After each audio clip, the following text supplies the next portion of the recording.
तो hello students. आज हम लोग चैप्टर 3 स्टार्ट करने वाले हैं अपनी सिविक्स की बुक का, जिसका नाम है why do we need a parliament. हमें पार्लियामेंट की ज़रूरत क्यों पड़ती है। सबसे अच्छा क्वेश्चन है, इम्पोर्टेंट क्वेश्चन है। तो इसमें अगर हम बात करें कि हम लोग इंडिया में हैं और हमारी इंडिया डेमोक्रेसी कंट्री है, प्रजातांत्रिक है, तो लोकतांत्रिक है, जिसके ऊपर हमें गर्व है। यहाँ हम बात करेंगे और कोशिश करेंगे समझने की कि जो आइडियाज होते हैं पार्टिसिपेट डिसीजन मेकिंग में, जो पार्टिसिपेशन के या फिर डेमोक्रेटिक गवर्नमेंट्स में जिन आइडियाज की ज़रूरत होती है उनके बीच में क्या रिलेशन होता है, तो इसके बारे में हम लोग आज इस चैप्टर में बात करने वाले हैं। तो हम लोगों ने देखा भी है कि पार्लियामेंट क्या होती है। पार्लियामेंट एक हाउस होता है जिसमें हमारे एमएलए बैठे होते हैं, ठीक है, या फिर मिनिस्टर्स बैठे होते हैं, और वो किसी एक कोई अगर एक बिल होगा, कोई किसी बिल को पास करना होगा तो उसके ऊपर डिबेट कर रहे होते हैं, अपनी अपनी ओपिनियंस को भी देते हैं और उसके बारे में क्वेश्चंस भी पूछते हैं, और जो मिनिस्टर्स होते हैं वो उसका आंसर देते हैं, ठीक है। तो इसका जो फर्स्ट टॉपिक है वो यही है कि वाई शुड पीपल डिसाइड। हमें लोगों का निर्णय क्यों लेना चाहिए, हमें लोगों का डिसीजन क्यों लेना चाहिए। तो इंडिया, जैसा कि हम सभी को पता है, 15 अगस्त 1947 को इंडिपेंडेंट हुआ, स्वतंत्र हुआ, ठीक है। और इससे पहले क्या था, इससे बहुत पहले समय से लोगों को काफ़ी कठिन स्ट्रगल करना पड़ा, ठीक है। अलग अलग सोसाइटी के जो अलग अलग सेक्शन थे उन सब लोगों ने उसमें पार्टिसिपेट किया और बहुत कठिन स्ट्रगल किया, और जो लोग थे अलग अलग वेरियस बैकग्राउंड से उन्होंने इस स्ट्रगल को ज्वाइन किया, ठीक है। और वो जो फ्रीडम के जो आइडियाज़ थे उससे इंस्पायर्ड थे। तो फ्रीडम ऑफ आइडियाज से, इक्वलिटी से, या फिर जो पार्टिसिपेशन था डिसीजन मेकिंग में, उन सब से वो इंस्पायर्ड हुए लोग थे जिन्होंने इस स्ट्रगल में पार्टिसिपेट किया। अगर हम बात करें अंडर कॉलोनियल रूल की, कॉलोनियल रूल मतलब जब ब्रिटिश का इंडिया के ऊपर शासन था, तो जो लोग थे, जो पीपुल थे, वो इसी डर में रहते थे कि जो ब्रिटिश गवर्नमेंट से डर कर रहते थे, तो ब्रिटिश गवर्नमेंट से वो डर के रहते थे, और ऐसे बहुत सारे डिसीजंस थे जो सरकार लेती थी उससे वो लोग सहमत नहीं होते थे।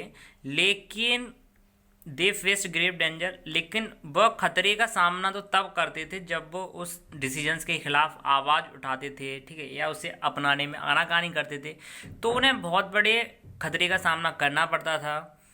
द फ्रीडम, और इसके बाद जो ये फ्रीडम मूवमेंट था वो एक सिचुएशन में बदल गया। जो नेशनलिस्ट जो लोग थे, ठीक है, उन्होंने क्या करा कि उन्होंने जो ब्रिटिश गवर्नमेंट थी उसको क्रिटिसाइज करना शुरू कर दिया, मीन्स उसके वो खिलाफ होते चले गए और अपनी अपनी डिमांड्स को उनके सामने रखने लगे।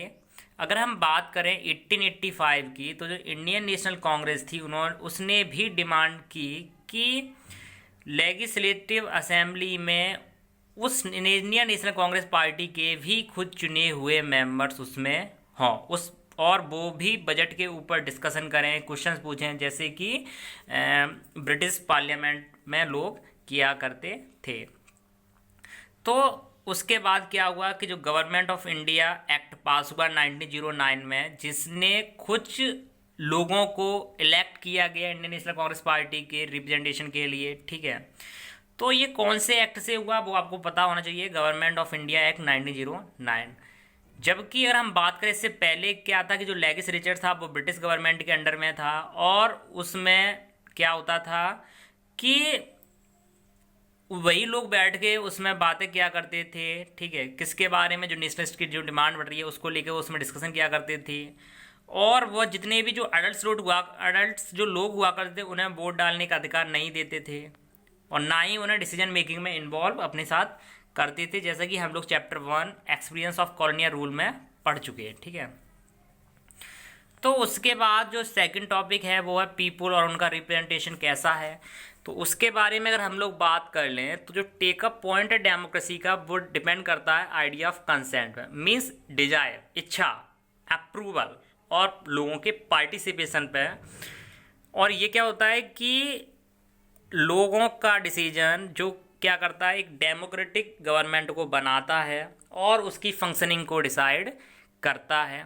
तो इसका जो बेसिक आइडिया होता है इस टाइप की जो डेमोक्रेसी में, तो वो ये होता है कि कोई भी इंडिविजुअल या फिर कोई भी नागरिक, ठीक है, वो सब लोग सरकार के लिए कैसे हैं, इम्पोर्टेंट पर्सन्स हैं, ठीक है, और वो एक उस देश के नागरिक हैं जो सरकार के लिए डिसीजंस ले सकते हैं।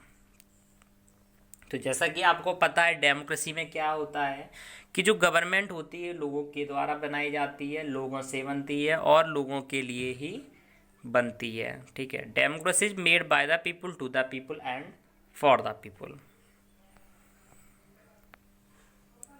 तो उसके अलावा हम लोग 6th-7th में भी रीड कर चुके हैं अपनी सोशल एंड पॉलिटिकल लाइफ में, तो उससे हम थोड़े बहुत फैमिलियर भी हैं।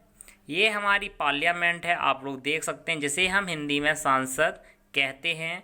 इस टाइप की इसमें सीट्स पड़ी होती हैं और जो इसके सामने जो इसका जो मुख्य अध्यक्ष महोदय होते हैं वो बैठते हैं, और इन सीट्स पर जो एमएलए चुन के आते हैं अलग अलग कॉन्स्टिट्यूएंसी से वो बैठते हैं, उनके साथ में मिनिस्टर्स बैठते हैं, ठीक है, चीफ मिनिस्टर बैठते हैं, मतलब ये सारी चीज़ें पूरा मिनिस्टर्स लोग बैठते हैं और किसी भी बिल पर आराम से डिस्कशन करते हैं, क्वेश्चन पुटअप करते हैं, ठीक है, और जब तक सेटिस्फाई नहीं हो जाएंगे तब तक उसे पास नहीं करती, और जो मिनिस्टर्स हैं वो उनका आंसर देते हैं। तो जो हमारा पार्लियामेंट है, जिस सुप्रीम लॉ मेकिंग इंस्टीट्यूशंस है, इसके 2 हाउस होते हैं। पार्लियामेंट के कितने हाउस होते हैं, ये चीज़ आपको याद रखनी है कि 2 हाउस होते हैं सर। कौन कौन से, राज्यसभा एंड लोकसभा।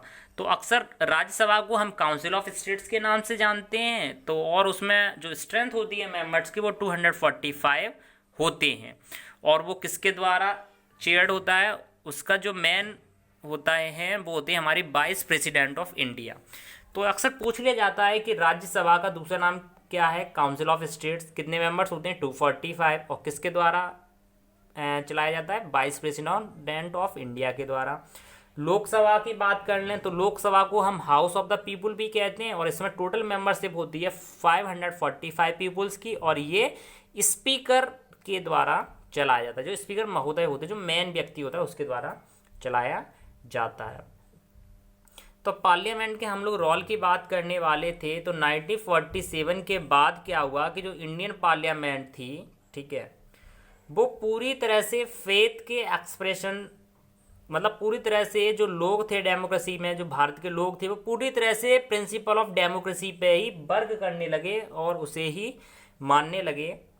तो इसमें जो पार्टिसिपेशन हुआ लोगों का डिसीजन मेकिंग प्रोग्रेस में या फिर गवर्नमेंट को चुनने में, ठीक है, तो लोगों का उसमें एक अहम रोल रहा है।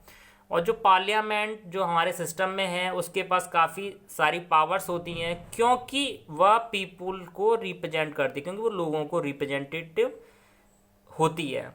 जो इलेक्शंस होते हैं इलेक्शंस, ठीक है, पार्लियामेंट के जो इलेक्शंस होते हैं वो सेम तरीके से होते हैं अपने स्टेट लेवल पर, स्टेट लेजिस्लेचर में। या फिर जो लोकसभा होती है, वो लोकसभा का जो इलेक्शंस होता है वो प्रत्येक 5 ईयर्स के बाद होता है। क्वेश्चन ये भी पूछा जाता है कि लोकसभा का इलेक्शन कितने सालों बाद होता है, तो आप लोग बताएंगे 5 ईयर्स बाद। और जो कंट्री होती है वो छोटी छोटी न्यूमरस कॉन्स्टिट्यूंसीज में डिवाइड होती है, ठीक है, और हर कॉन्स्टिट्यूंसी से एक व्यक्ति खड़ा होता है जो कि जीतने के बाद वो एमएलए बनता है, और एमएलए लोग आपस में इलेक्शन करके सीएम का चुनाव करते हैं, मीन्स चीफ मिनिस्टर का, ठीक है। और चीफ मिनिस्टर्स फिर मिनिस्टर्स को बनाता है अपनी मर्जी से। तो वो सारी चीज़ें हैं। तो लेकिन हम लोग इसके बात करने वाले थे फंक्शंस की कि रोल क्या होता है पार्लियामेंट का, तो उसके बारे में हम लोग बात कर रहे थे। तो इसका सबसे फर्स्ट पॉइंट होता है to select the national government, means सबसे पहले एक नेशनल गवर्नमेंट को सिलेक्ट करना, ये इसका फर्स्ट पॉइंट हो गया। तो कैसे सिलेक्ट करते हैं नेशनल गवर्नमेंट को, पार्लियामेंट में कौन कौन आता है, प्रेसिडेंट भी आते हैं, राज्यसभा और लोकसभा भी आती है। तो लोकसभा का इलेक्शंस होता है, उसके अलावा एक लिस्ट प्रिपेयर की जाती है कितने एमपी किस पॉलिटिकल पार्टी से बिलोंग करते हैं, और पॉलिटिकल पार्टी सरकार बनाती है। कौन सी पॉलिटिकल पार्टी बनाएगी, जिसके सबसे ज़्यादा एमएलए मेजोरिटी में जीते होंगे, ठीक है, ठीक है। तो एमपी की मेजोरिटी से सरकार बनती है। और उसके अलावा जो 543 इलेक्टेड और उसके अलावा +2 एंग्लो इंडियन नॉमिनेटेड मेंबर्स होते हैं लोकसभा में, जो मेजोरिटी से एक पार्टी को चलाते हैं।